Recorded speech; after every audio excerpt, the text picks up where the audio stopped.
Police, RAB ও answer বাহিনীর পোশাক পরিবর্তন নিয়ে চরম বিতর্ক সৃষ্টি হয়েছে। সোমবার আইনশৃঙ্খলা সংক্রান্ত উপদেষ্টা কমিটির বৈঠকে নতুন পোশাকের চূড়ান্ত সিদ্ধান্ত নেওয়া হয়। এরপরই সোশ্যাল মিডিয়ায় ছড়িয়ে পড়েছে বাহিনীগুলোর নতুন পোশাকের ছবি। কিন্তু নেটিজেনদের অনেকেই এই নতুন রঙের পোশাকগুলোর প্রশংসা করেননি। তাদের মধ্যে গায়ক আসিফ আকবর অত্যন্ত তীব্র সমালোচনা করেছেন। তিনি নিজের ফেসবুক পেজে লেখেন, পুলিশ, র্যাব ও আনসার বাহিনীর পোশাকের ডিজাইনার, অনুমোদনকারী এবং সংশ্লিষ্ট কর্তৃপক্ষকে দ্রুত গ্রেফতার করা হোক। তাদের রুচিহীনতার জন্য মানসিক চিকিৎসা করানোর পর পাবনার হেমায়তপুর পাগলা গারোতে পাঠানোর অনুরোধ জানাচ্ছি।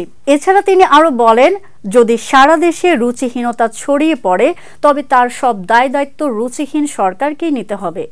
গায়কের এই বক্তব্যের পর অনেকেই তার সঙ্গে একমত হয়েছেন, কিন্তু মানুষ মন্তব্যে বিষয়টিকে রুচির দুর্ভিক্ষ হিসেবে অভিহিত করেছেন এবং অনেকেই আসিফের সাহসী মন্তব্যের জন্য তাকে ধন্যবাদ জানিয়েছেন।